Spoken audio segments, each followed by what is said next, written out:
¿Qué nos dice la Biblia acerca del fin de los tiempos? ¿Cuándo comenzó el tiempo del fin? ¿Cómo terminará esto?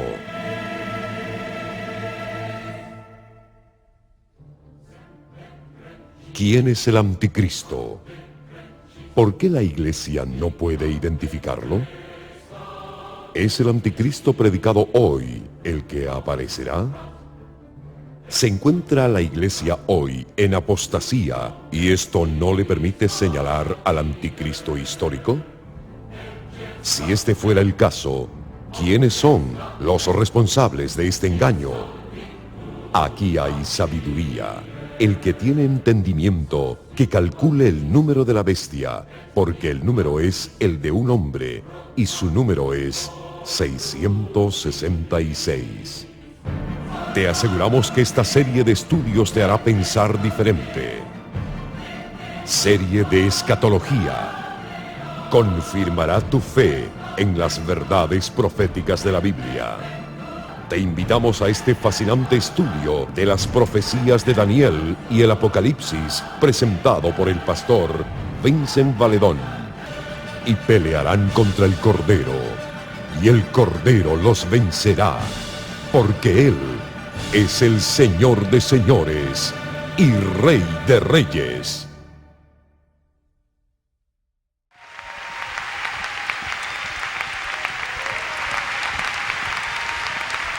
Para mí en esta tarde es un honor presentar una vez más a nuestro conferencista en este seminario de escatología, el pastor Vincent Valedón, pastor que lleva ejerciendo más de 30 años de ministerio.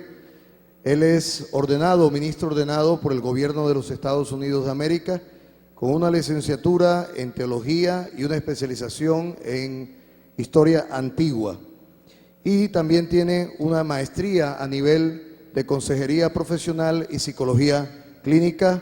Además de esto, es el fundador mundial del Centro Internacional de Alabanza. Así que vamos a recibir una vez más con un aplauso a Dios por la vida del pastor Vincent Valedón, que viene a traernos verdad de Dios.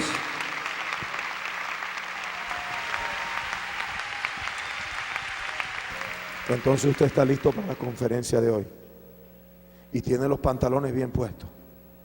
Diga sí, pastor. Ok. Bien. Esta tarde tenemos dos conferencias, una detrás de la otra. La primera se titula El sueño de un profeta y la segunda, El poder extraño de Daniel capítulo 7. Y ahí entraremos directamente al tema del anticristo. Y mañana tocaremos en la segunda conferencia el 666, lo vamos a descifrar aquí como históricamente ya fue descifrado.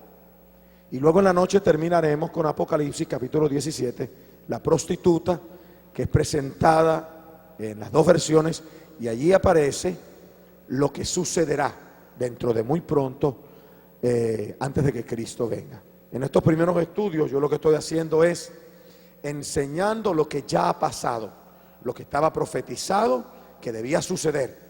Luego voy a enseñar lo que está pasando y mañana voy a terminar la noche hablando de lo que sucederá. Bien, el sueño de un profeta. El sueño de un profeta. En el estudio anterior esta mañana nosotros hablamos del sueño de un rey.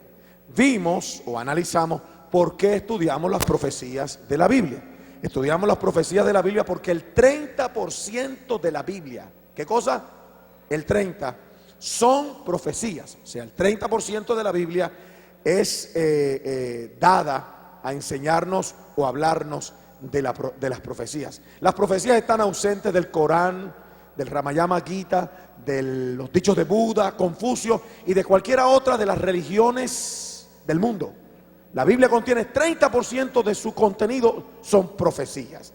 Hablamos del sueño del rey Nabucodonosor. Dijimos que él tuvo un sueño de una estatua que estaba dividida por 4 metales: oro, plata, bronce y hierro. Representaba 4 reinos o 4 imperios que gobernarían sobre este planeta o sobre el mundo conocido en aquel tiempo fueron los babilonios, los medo-persas, los griegos y el imperio romano, que posteriormente cayó en manos de hordas bárbaras. El tema de hoy se titula, ¿qué cosa? Ahí. ¿El sueño de qué? De un profeta. El sueño de un profeta. Este sueño lo encontramos en el libro de Daniel, capítulo 7. Quiero hacer una salvedad. Daniel fue escrito 500 años antes de la existencia del Señor Jesucristo. O sea, hace 2500 años, Daniel escribió su libro, alrededor del año 535. Algunos teólogos enseñan eso, alrededor del año 535 antes de Cristo. Se cree que el profeta Daniel escribió el libro de Daniel. ¿Cómo sabemos si lo que estamos estudiando aquí verdaderamente viene de Dios? Ya que dijimos que el 30% de la Biblia son profecías. ¿Cómo saber si una profecía es de Dios?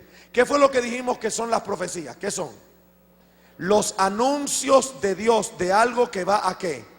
A suceder. Dios tiene la capacidad de poder anunciar antes de que sucedan las cosas. Son los anuncios de Dios que Dios los da a entender, que Dios los revela, se los revela a sus profetas, y ellos tienen que ver con Cristo Jesús. Pero ¿cómo saber si una profecía es de Dios? ¿Habla de Cristo o tiene que ver con sus propósitos? Entonces caí a sus pies para adorarle, y me dijo: no hagas eso, yo soy consiervo tuyo y de tus hermanos, que poseen el testimonio de Jesús.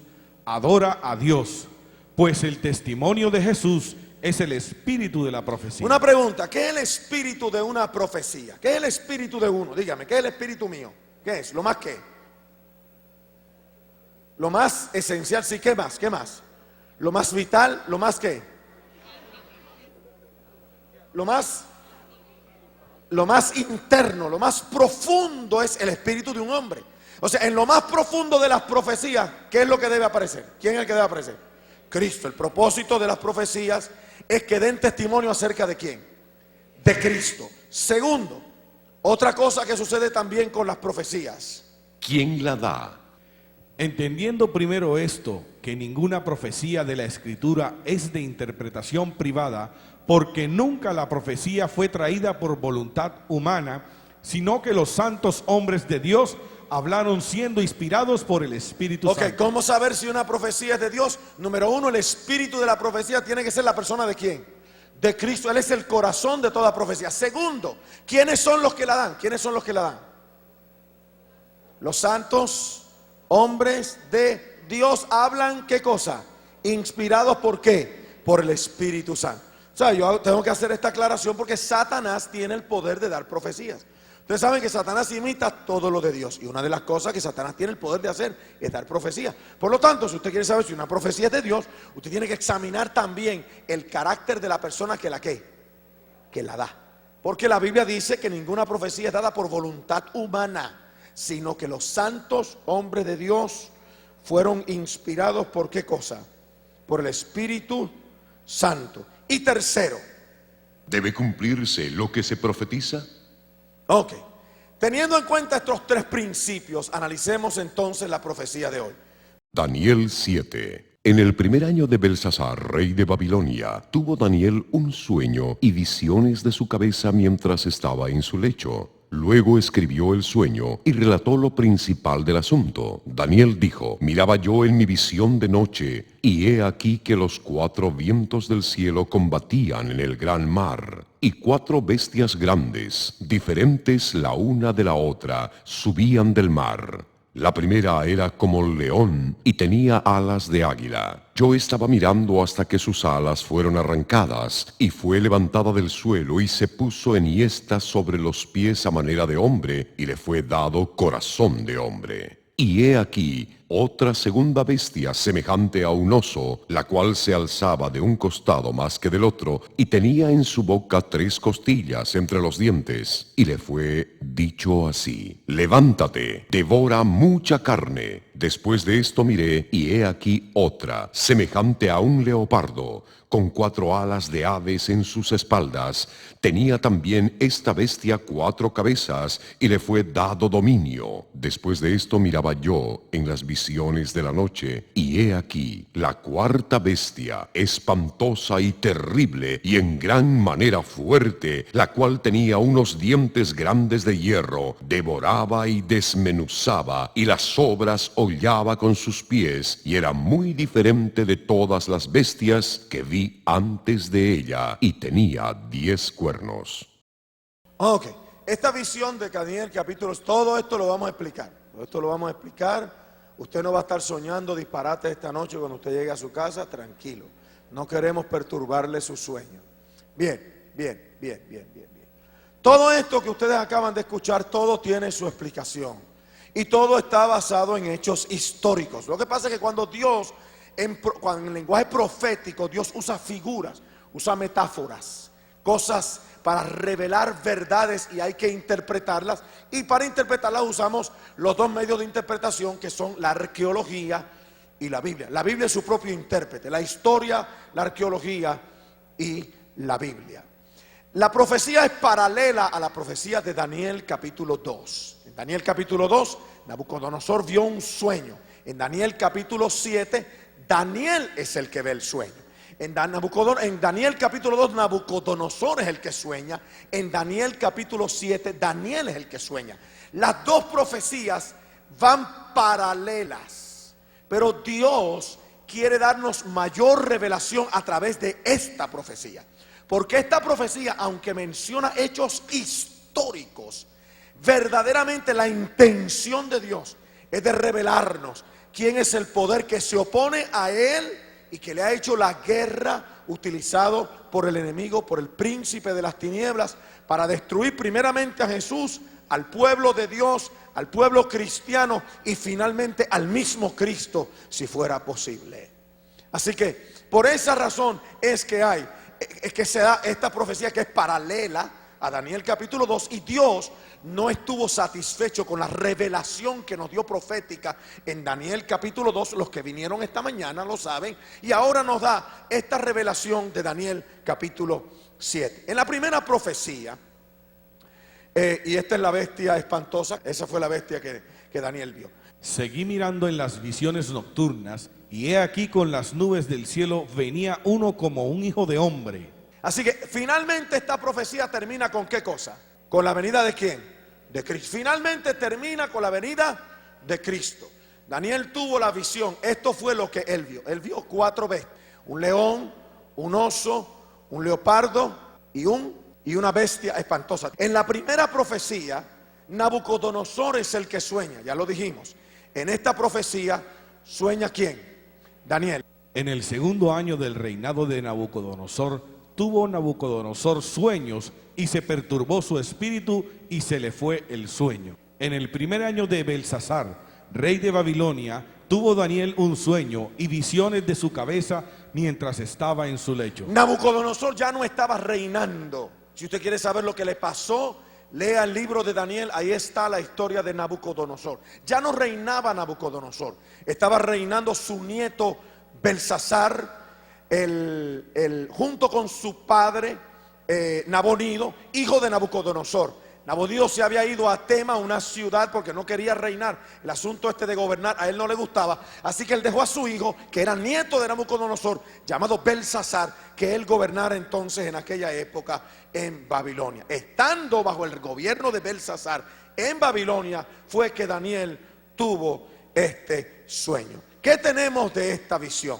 La Biblia dice: luego escribió el sueño y relató lo principal del asunto. Así que no relató ¿qué? Todo. Relató lo principal. ¿Y por qué estudiamos eso? Porque esta profecía los afecta a todos ustedes. Afecta el destino de ustedes, afecta el futuro de ustedes y afecta el futuro de este planeta Tierra. Todo está envuelto aquí. Por eso estamos estudiando la profecía. Yo no voy a hacerles venir aquí a perder el tiempo. Estamos estudiando la profecía porque tiene que ver con todos nosotros en este día. ¿Qué es lo más importante de esta profecía? Pues analicemos, leamos lo que la Biblia dice y tratemos de interpretar con la Biblia, la historia y la arqueología lo que ella misma nos está expresando en el concepto profético. Daniel dijo: miraba yo en mi visión de noche, y he aquí que los 4 vientos del cielo combatían en el gran mar. Ok, aquí empezamos con la profecía. Tenemos que empezar a explicar. ¿Qué es lo primero que vemos allí? Diga conmigo: figuras. ¿Qué estaba pasando? Los 4 vientos del cielo estaban ¿qué? Combatiendo en el ¿qué? En el gran mar. ¿De dónde salían las bestias? ¿De dónde las vio salir? Del mar. Los animales no salen así de las bestias, por lo general están en la tierra. Algún significado debe tener todo esto, y gracias a Dios la misma Biblia es su propia intérprete, que representan los 4 vientos del cielo. Cuando se usa este lenguaje profético, ¿qué es lo que se da a entender? Jeremías 49:36. Traeré sobre los 4 vientos de los 4 puntos del cielo, y los aventaré a todos estos vientos, y no habrá nación a donde no vayan fugitivos. Ok, los vientos, cuando están en conmoción, como lo vimos en el versículo anterior, representan guerras, representan las naciones en conflictos, en guerras. Los 4 vientos del cielo combatían. Por eso usa la palabra ¿qué? Combatir. Eso, ¿de dónde viene la palabra combatir? De guerra. Las naciones estaban en guerra. Claro está, entienda esto. En aquella época no era Colombia, ni México, ni Argentina luchando por las Malvinas. No, hermano, este mundo no estaba todavía colonizado, ni estaba descubierto. Era el mundo que se conocía en aquella época. Recuerden que el jardín del Edén y la civilización empezó en Mesopotamia. Empezó en el área de Irak, de Irán. Dicho sea de paso, en Irak se supone que en Irak, entre el río Tigris y el Éufrates, allí estaba el jardín del Edén. Cuando fue recogido, quedó el Tigris y el Éufrates. Pero las civilizaciones empezaron allí en el Medio Oriente. No empezaron aquí, empezaron allá. Así que tiene que ver con todo lo que está pasando en el mundo conocido en aquella época. ¿Qué representa el mar? ¿De dónde salen las bestias? Del mar. Qué bueno que tenemos a la Biblia, y la Biblia es su propia intérprete. Las bestias salen del mar. Hay unos vientos que están ¿qué? Combatiendo. ¿Qué representa el mar en la Biblia? Me dijo también: las aguas que has visto donde la ramera se sienta son pueblos, muchedumbres, naciones y lenguas. Ok, número 1, ¿qué son los vientos? No, ¿qué son los vientos? Guerras. ¿Y el mar qué son? Pueblos, ¿qué más? Muchedumbres, ¿qué más? Naciones y lenguas. Así que ya vemos los vientos, vemos el mar. Ahora lo que nos toca interpretar es ¿qué? Los animales. Esta iglesia es muy inteligente. Claro, los animales. Las bestias. ¿Qué representan las bestias? Y 4 grandes bestias diferentes, la una de la otra, subían del mar. Estas 4 grandes bestias son 4 reyes que se levantarán en la tierra. Ok, ya vemos, ya tenemos ya el panorama aquí mucho más claro. Los vientos son conflictos. El mar representa pueblos. Muchedumbres, ¿qué? Naciones y lenguas. ¿Y las bestias qué representan? Reyes. 4 reyes o 4 reinos están representados por la palabra plural de reyes, pero verdaderamente son reinos. Aunque cada uno de estos reinos tuvo un personaje preponderante en la historia de ellos. Así que esto es lo que tenemos hasta ahora. También hay una cosa interesante que quiero hacer notar. Ahí dice que las bestias ¿qué hacían? ¿Qué hacían? Subían. ¿Qué hacían? Subían. Las grandes bestias se levantarán, se levantan, suben de la tierra. La palabra levantarse, subir, en el hebreo implica que hay un proceso. Porque estas 4 bestias son reyes, son naciones. Y para una nación llegar a un poder, ¿cuánto tiempo le toma? Cientos de años. Cientos de años. La nación americana se fundó alrededor del 1780, 90.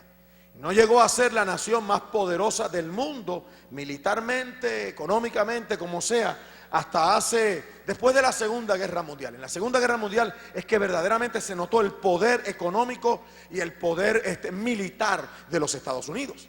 Así que les toma cientos de años. Eso mismo pasa aquí. ¿Por qué explico esto? Porque el anticristo también le toma tiempo en surgir. El anticristo futuro que espera hoy en día el pueblo evangélico, y está mal, es un anticristo que surge de la noche a la mañana. Cataplum apareció. No. en el panorama profético de Daniel, de la misma manera que suben las bestias, de esa misma manera también sube el anticristo. Le toma mucho tiempo en surgir. Eso lo vamos a ver cuando lleguemos a la explicación de los cuernos de la última de las 4 bestias, porque de ahí sale el anticristo. La primera era como un león y tenía alas de águila, y le fue dado corazón de hombre. Ok, la primera tenía ¿qué cosa? ¿Alas de qué? De águila. Las alas representan rapidez. Todo lo que tiene alas en el lenguaje profético de Daniel y de Apocalipsis es velocidad. Las bestias son reinos, son reyes, son naciones. En este caso, esta nación estaba representada con un ¿qué? Con un león. Hay naciones representadas con animales. Esto no es nuevo para nosotros. ¿Cuál es el animal que representa a Colombia? El cóndor. Y a Rusia.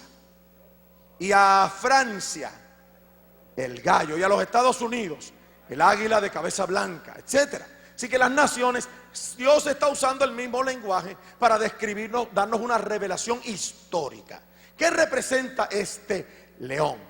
Representa el poder del imperio babilónico, bajo el cual Daniel estaba en aquel momento.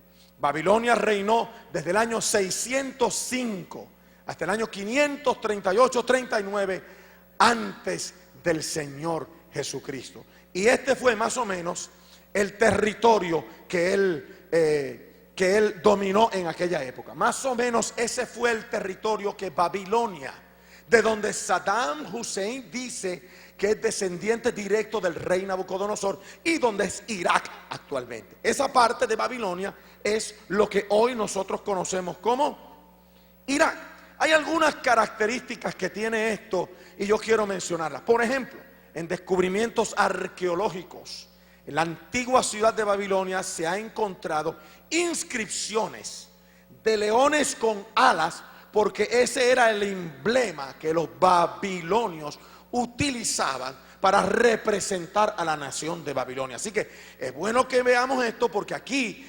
efectivamente la profecía comienza. De aquí en adelante es muy fácil interpretarla. Lo importante es darle un comienzo correcto. Ese león indefectiblemente representa a Babilonia. Estos son los descubrimientos arqueológicos que se han encontrado en las antiguas ciudades de Babilonia, que representan el animal que ellos utilizaban para mostrarse ante los demás. Como les dije, Babilonia reinó desde el año 605 hasta el 538. Fue un imperio que gobernó rápidamente. Nabucodonosor fue un militar que conquistó el mundo conocido. Él fue el gobernador babilonio más importante de todos los gobernadores. Ni su papá, ni su abuelo Nabonido, Nabopolassar, ni su nieto Belsasar fueron tan importantes como Nabucodonosor. Nabucodonosor fue el personaje principal, y él conquistó el mundo conocido en aquel tiempo en muy corto tiempo. Por eso el león tenía ¿qué cosa?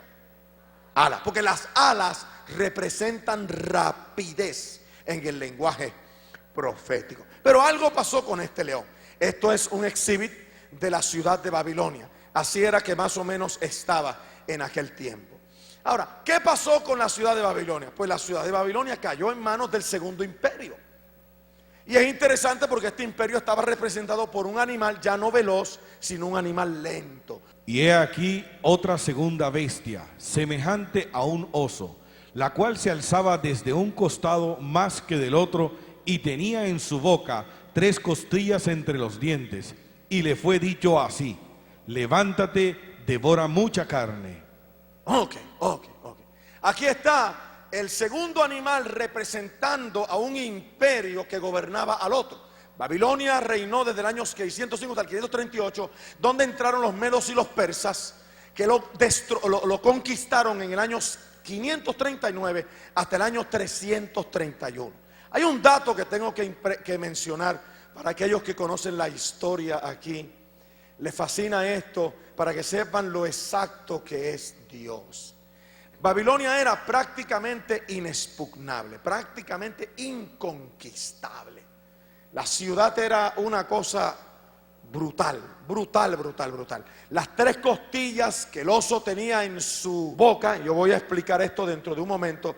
Los historiadores dicen que representa a Egipto, Lidia, que eran otros países, y Babilonia.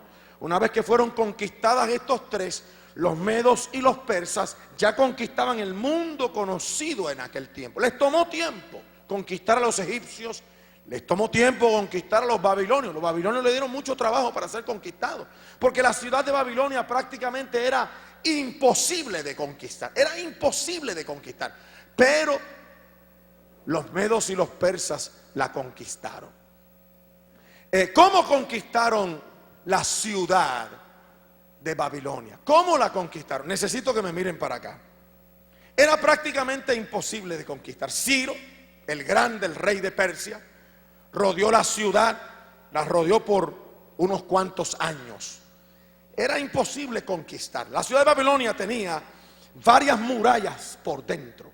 En las murallas que tenía, tú podías correr varios carros a caballo, corriendo por encima de toda la ciudad.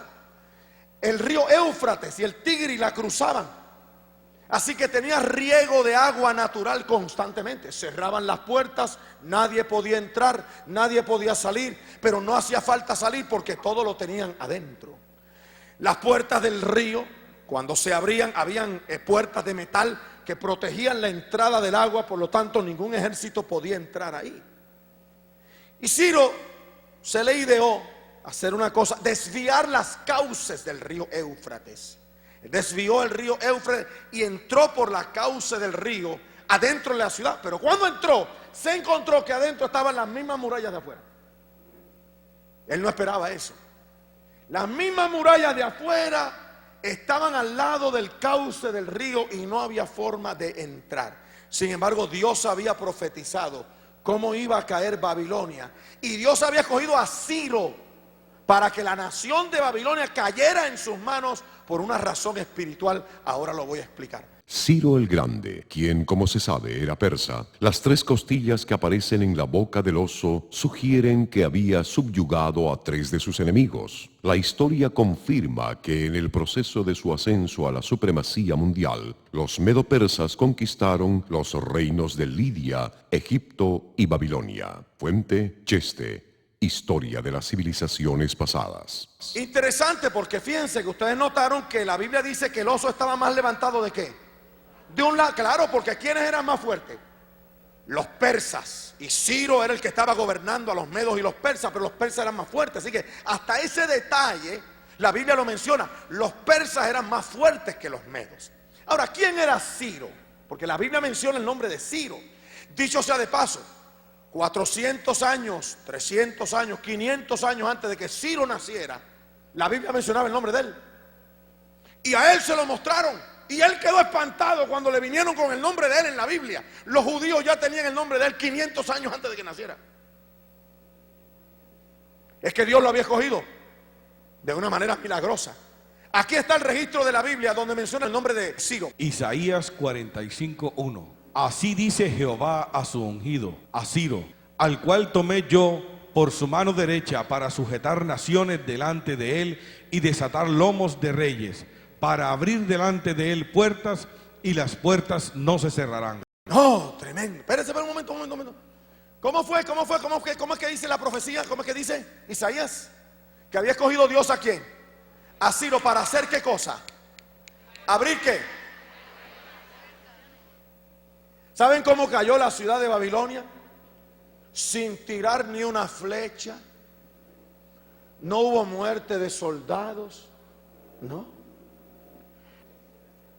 Y resulta que esa noche Belsasar había hecho una fiesta. Le estaban haciendo una fiesta a uno de los dioses de ellos.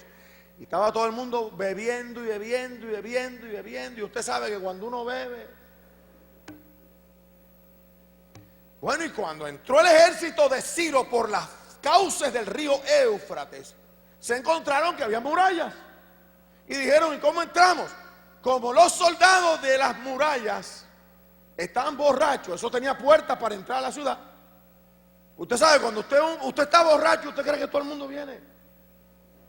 Y cuando los soldados babilonios vieron a los medos y los persas, pensaron que eran los músicos que estaban llegando. Llegaron los muchachos de la música. Por favor, por aquí es. Eso, muchachos. Llegaron los músicos. Ábrele, muchachos. Y entraron. Y esa noche cayó Babilonia en manos de los medos y los persas sin tirar ni una flecha. Pero es que ya Dios había profetizado cómo iba a caer Babilonia. Ya Dios le había dicho a Ciro que él lo había ¿qué? Escogido para abrir ¿qué? La pregunta es, y estoy adelantándome un poco, ¿por qué Dios escogió a Ciro? Porque Ciro libertó a los judíos del cautiverio de los babilonios. Recuerden que yo les expliqué que el primer diáspora, ¿quién se la infligió a los judíos? Nabucodonosor, por 70 años. Entonces Dios escogió a Ciro para que Ciro libertara a los judíos, porque los babilonios no lo hubiesen dejado salir. Como los egipcios no querían dejarlo salir, y como Europa trató de exterminarlos en el holocausto de Hitler. Así que Dios siempre ha cuidado a sus hijos. Y aquí escogió a Ciro para darle libertad al pueblo de Israel y que ellos pudieran salir del cautiverio babilónico y volvieran de nuevo a Israel, restauraran la ciudad, se edificara de nuevo el templo, porque todo eso iba a preparar el camino para la llegada ¿de quién? Del Mesías, la primera venida. Todo perfecto. Dios tenía un plan espectacular. En Babilonia se describió un cilindro de arcilla sobre el cual Ciro narró su conquista. Todavía puede verse su tumba en Pasargada, en el sur de Irán. Fuente: Josefo, Obras Esenciales. Así que la arqueología confirma todo lo que yo les estoy diciendo a ustedes. La arqueología y la historia confirma que efectivamente Babilonia cayó en manos de los medos y los persas. Pero los medos y los persas fueron derrotados en la batalla de Arbela en el año 331 por el tercer imperio. El imperio del bronce, el leopardo con 4 cabezas y 4 alas, que todo eso tiene un significado espectacular. Después de esto yo miraba, y he aquí otra bestia, como un leopardo que tenía en sus espaldas 4 alas de ave. Esta bestia también tenía 4 cabezas y le fue dado el dominio. Daniel 7:6. Ahora viene un animal muy interesante. ¿Cuál animal es? El leopardo. ¿Cuál es el animal más rápido de la creación? El leopardo. Así que parece que Dios usó este animal para describir ¿qué cosa? Que este imperio iba a ser ¿qué? Rápido. Claro que sí. Los griegos conquistaron el mundo conocido en 10 años. Alejandro Magno, hijo de Alejandro el Grande, él conquistó el mundo conocido en 10 años. Era un leopardo con 4 cabezas y 4 alas. O sea, no era rápido, era rapidísimo. El turbo se inventó ya en esta profecía. Aquel tipo volaba. En 10 años, en 10 añitos, Alejandro Magno conquistó el mundo conocido. Alejandro Magno, Museo Arqueológico de Estambul. Siguiendo el plan concebido por su padre, Felipe II, el joven Alejandro partió de Macedonia en la primavera del 334 a.C. para conquistar las vastas riquezas del imperio persa, comenzando con Asia Menor. De paso, se anexó Siria, Palestina y Egipto y no se detuvo en su recorrido victorioso hacia el este hasta que llegó a la India, derrotando a todo enemigo que encontraba en el camino. Sin embargo, en el 323 se enfermó después de una juerga de comida y bebida en Babilonia y murió 10 días más tarde a la edad de 33 años. Su plan de casarse con Europa y Asia resultó en una mezcla que afectó significativamente la historia subsiguiente, al echar los cimientos de un substrato cultural helenístico para la civilización en el cercano Oriente y en el Mediterráneo. Fuente: Josefo, Las Obras Esenciales. Afectó las civilizaciones porque cuando usted va a la universidad, usted estudia de la cultura griega, usted estudia filosofía, usted estudia a los grandes hombres griegos pensadores, así que nos afectó a todos los que estamos aquí, la conquista de Alejandro sobre el mundo conocido. Lo que pasa es que Alejandro no esperaba morir, y menos de 33 años.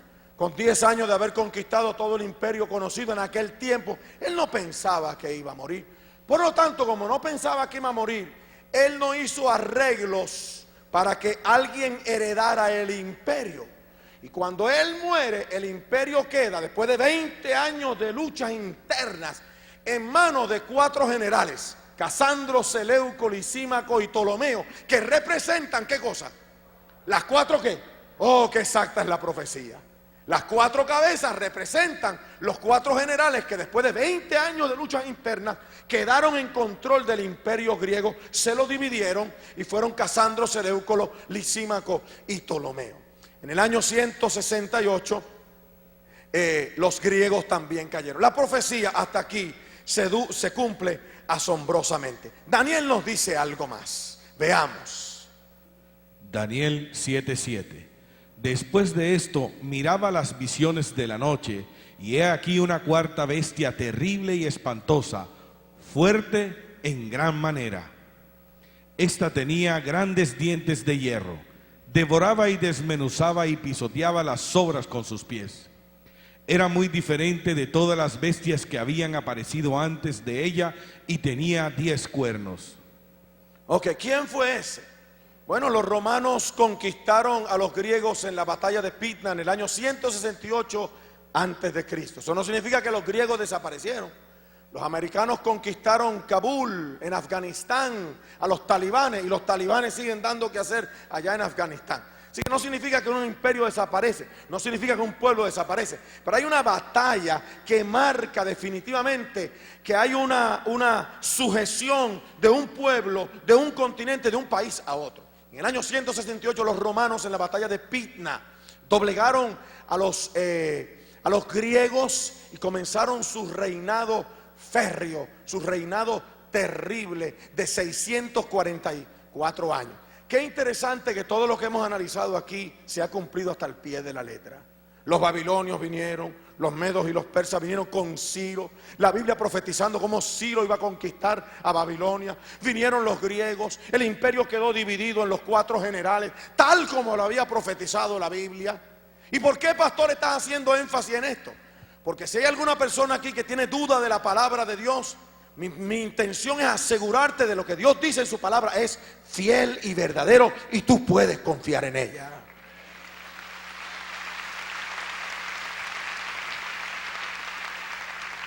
Si la historia y los acontecimientos mundiales se cumplen al pie de la letra y Dios tiene control sobre la historia, Él también puede tener control de ti. Y ¿sabes qué? Eso es lo que Él quiere. Todo esto es para decirte que Dios tiene el control. A Él no se le escapa nada de las manos, pero todo está preconcebido por un plan ideado por Dios, y las cosas se están cumpliendo exactamente como Dios las predijo y como Dios quiere que suceda. ¿Me están escuchando, iglesia preciosa? Ok. Así que vino entonces el imperio de mayor duración. ¿Cuál fue? El imperio romano. Tengo que mencionar algo porque ya me estoy acercando a la aparición del anticristo histórico. Todas las bestias, ¿qué pasó con todas las bestias? Subieron. ¿Cómo? ¿Cuánto tiempo tardaron en subir? Muchos años, muchos años, muchos años. ¿Por qué digo esto? Porque el concepto del anticristo futuro que tiene hoy en día el pueblo cristiano, que no se sabe todavía ni quién es, no ha aparecido. Por eso es que dijeron que era Arafat, después dijeron que era Bill Gates, después dijeron que era Saddam Hussein, y hay que estar recogiendo todos los libros en las librerías cristianas, porque cada vez que aparece un hombre de esos, ese es. Hermanos, hay que seguir el patrón de la revelación y de la escritura de Daniel. Todas las bestias que suben, también el anticristo sube. Es un proceso que toma muchos años. Estos reyes eran monarquías, se mantenían en el poder por una fuerza monárquica. El anticristo también, el anticristo es una monarquía, se mantiene a través de una sucesión. Todo eso lo vamos a ver históricamente presentado en esta tarde. ¿Qué más nos dice Daniel? Pues, ¿o qué más nos dice la historia? Roma reinó desde el año, como dije, 168 hasta el año 476. Y no olviden que bajo este imperio, quiero que sepan, yo quiero que todo el mundo me escuche para acá. Roma es el imperio que más problemas le ha causado a Dios. Ha sido el imperio escogido por las tinieblas para tratar de aplacar, de aplastar y de evitar la manifestación de la voluntad de Dios en este planeta? El Imperio Romano. Recuerden que bajo el Imperio Romano la iglesia de Cristo recibió persecución. Recuerden que bajo el Imperio Romano los cristianos casi fueron matados y exterminados en el 70, cuando el Imperio Romano destruyó la ciudad de Jerusalén. Y recuerden que bajo el Imperio Romano murió el Señor Jesucristo.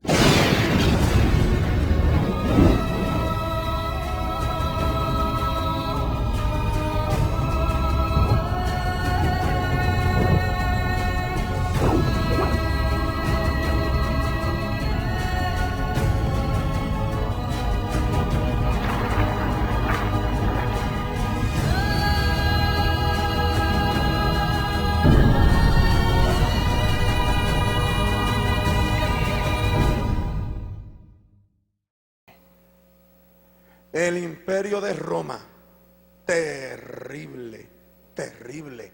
Bajo este imperio fue que murió el Señor Jesús en las manos de él. ¿Qué más nos dice la profecía? La profecía dice, habla de algunas características de esta bestia espantosa y terrible. Daniel habló muchas características de ella. Tenía 10 cuernos, tenía dientes de hierro, uñas de bronce, porque los romanos adquirieron la cultura griega. Era muy fácil o muy común llegar a la casa de un centurión romano y ver a los niños del centurión sentados, y un griego los estaba educando. Ellos cogieron la cultura griega, la educación griega, y la aplicaron al imperio romano. Por eso es que la Biblia dice, y hay un detalle importante, que tenía uñas de bronce. Esta bestia tenía uñas de bronce. Había algo del bronce en ella, claro que sí. Los romanos cogieron la cultura griega. Dicho sea de paso, la Biblia en el Nuevo Testamento se escribió en griego koiné. No se escribió en latín, se escribió en griego koiné. Así que ellos adoptaron todo esto porque consideraron que la cultura griega era mejor. La Biblia dice, Daniel 7:15: se me turbó el espíritu a mí, Daniel, en medio de mi cuerpo, y las visiones de mi cabeza me asombraron. La cuarta bestia lo dejó espantado. Fíjate que él no encontró en el lenguaje natural un animal para describirlo, no encontró. Él dijo, o sea, sí, pues el león, lo sé lo que es un león, yo sé lo que es un oso, yo sé lo que es un leopardo, extraño, con 4 cabezas y 4 alas. Pero cuando él llegó a Roma, él no encontró él dijo, era una bestia espantosa, terrible, tenía 10 cuernos, dientes de hierro. Por eso decimos que es el imperio romano, porque ¿de qué parte del estatua de Nabucodonosor, en qué parte es que está el hierro? En los pies de hierro, el imperio romano, los que vinieron esta mañana. ¿Por qué Daniel se sentía así? ¿Por qué Daniel se espantó con las visiones de esta bestia? La Biblia dice, Daniel 7:19: entonces tuve deseo de saber la verdad acerca de la cuarta bestia, que era tan diferente de todas las otras, espantosa en gran manera, que tenía dientes de hierro y uñas de bronce, que devoraba y desmenuzaba, y las sobras hollaba con sus pies. Asimismo, acerca de los 10 cuernos que tenía en su cabeza, y del otro que le había salido delante, del cual habían caído 3. Ese cuerno es el anticristo. Ese cuerno del cual caen 3, y yo voy a explicar todo eso. Claro, yo lo voy a mencionar ahora. La explicación viene en la segunda conferencia después de esta. Así que como aquí en Barranquilla no existe espíritu de chisme, nadie se va a quedar a averiguar quién es el cuerno.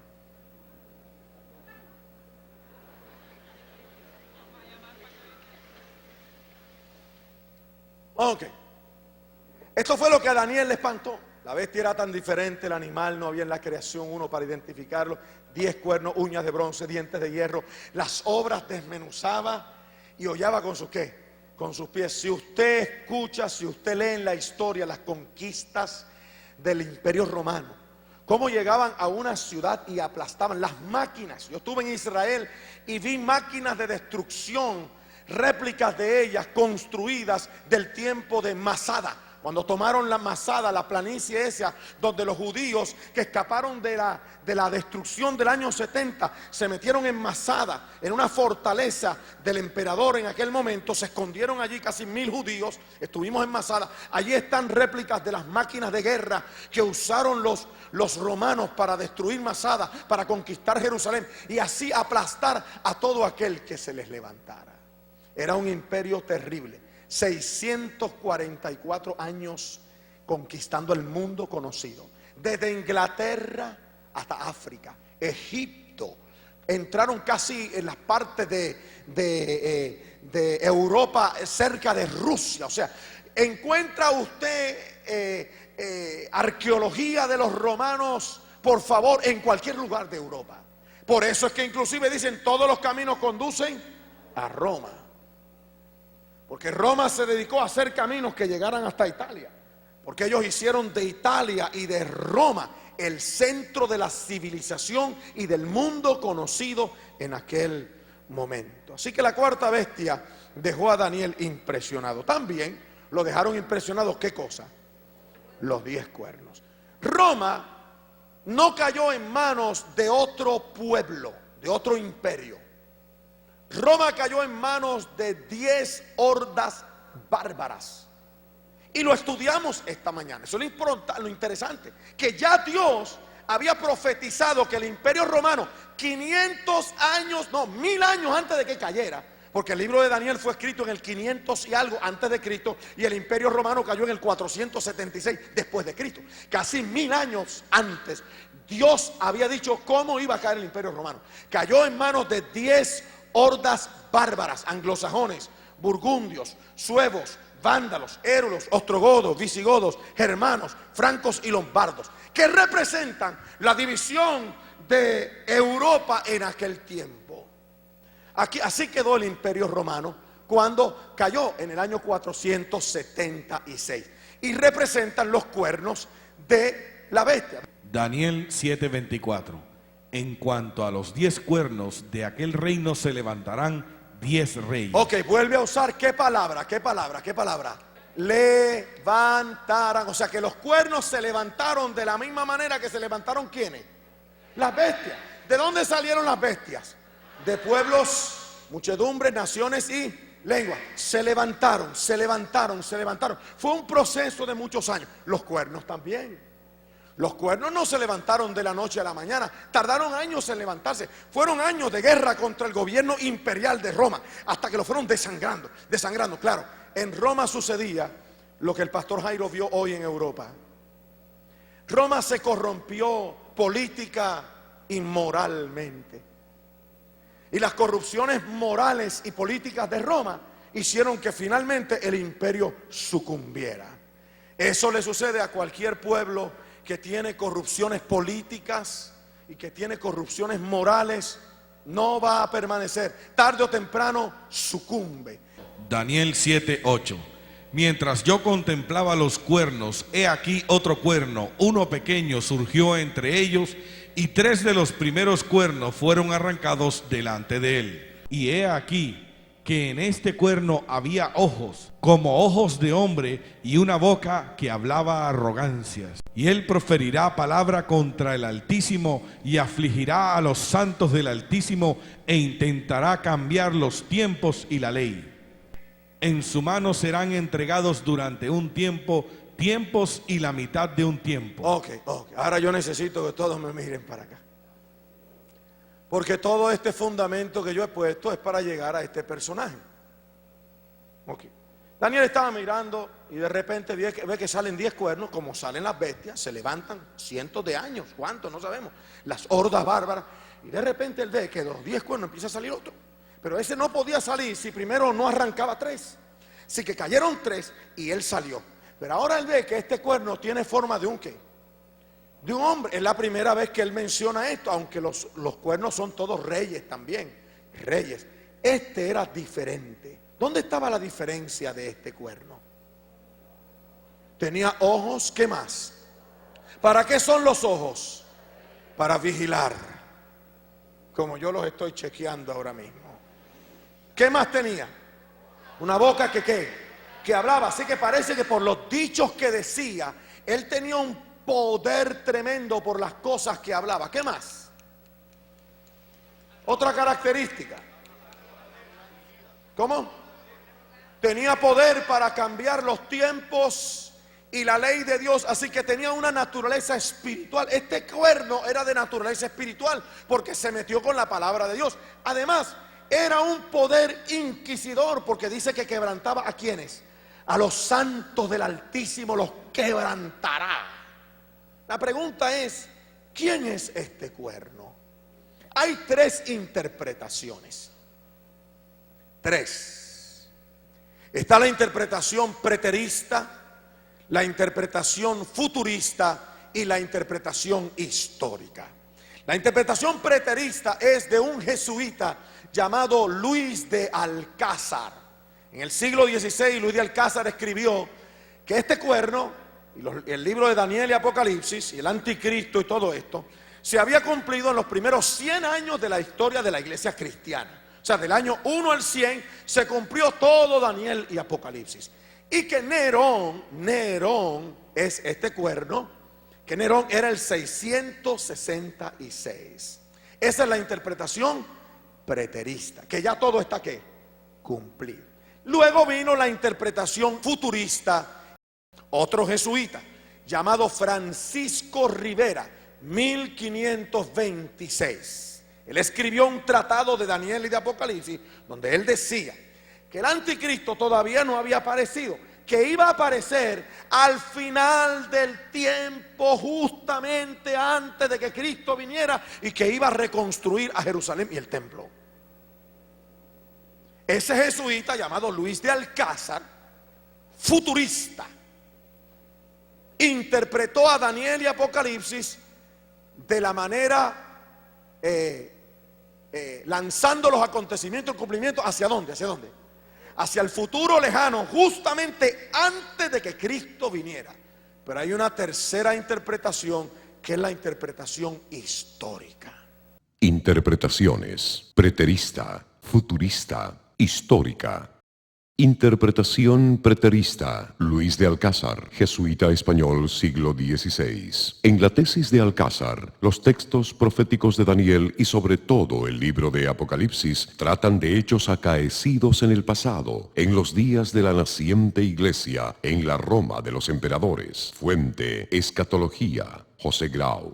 Interpretación futurista. Francisco Rivera, jesuita español, siglo XVI. Rivera, por el contrario, lanza el cumplimiento de los textos proféticos de Daniel y el Apocalipsis al lejano futuro, justo al momento que precederá al final de la historia. Fuente: Escatología, José Grau. Antes de presentar la histórica, yo no estoy presentando aquí mi interpretación. Yo solamente he cogido las fuentes que hay y he traído ante ustedes la evidencia.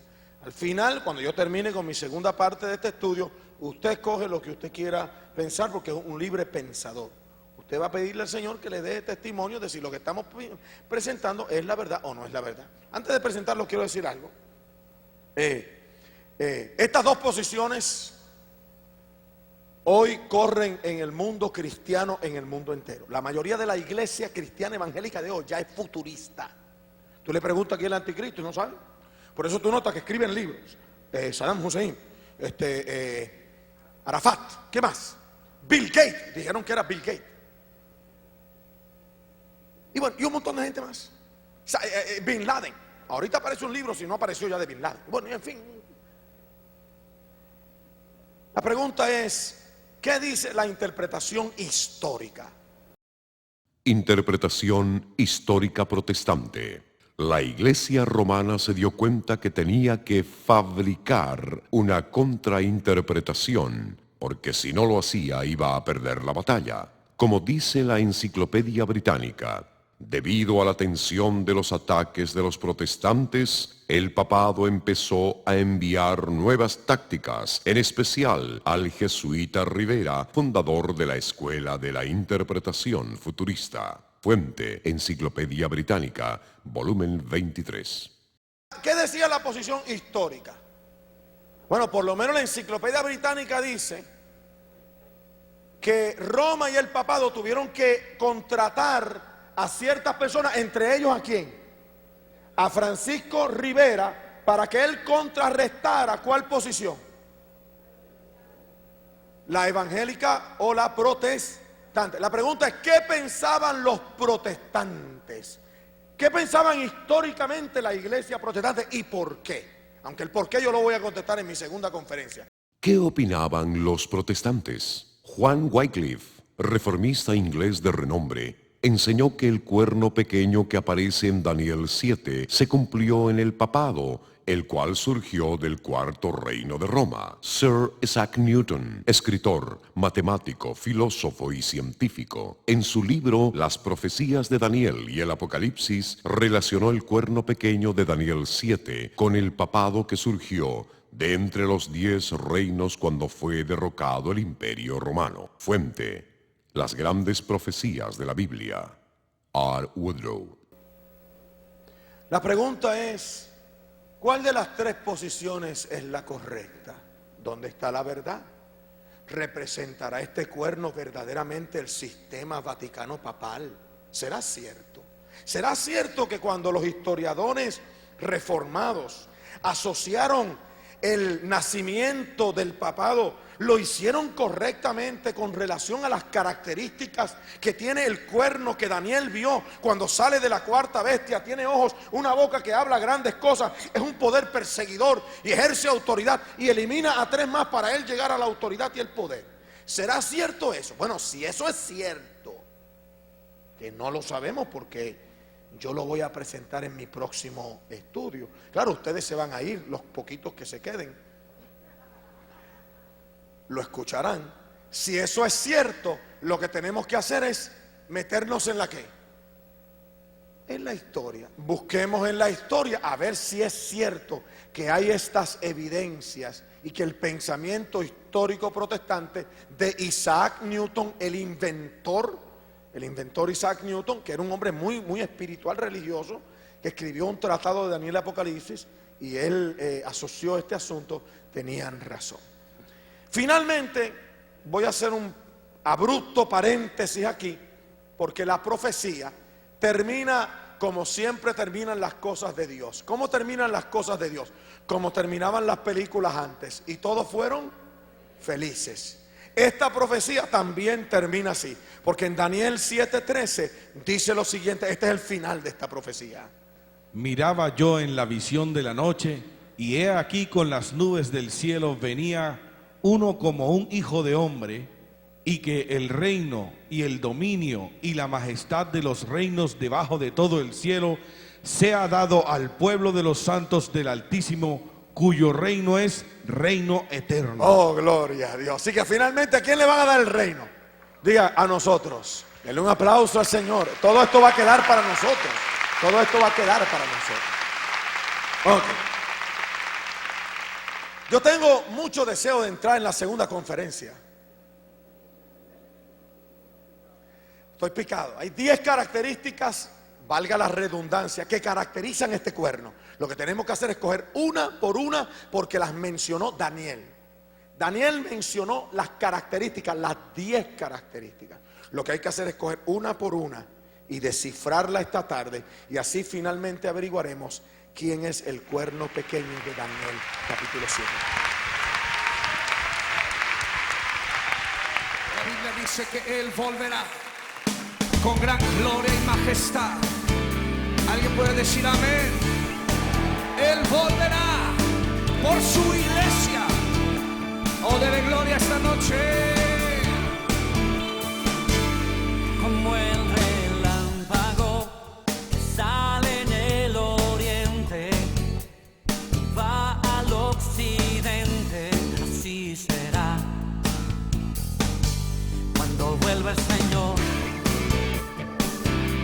Como un ladrón que viene en la noche y nadie lo espera, así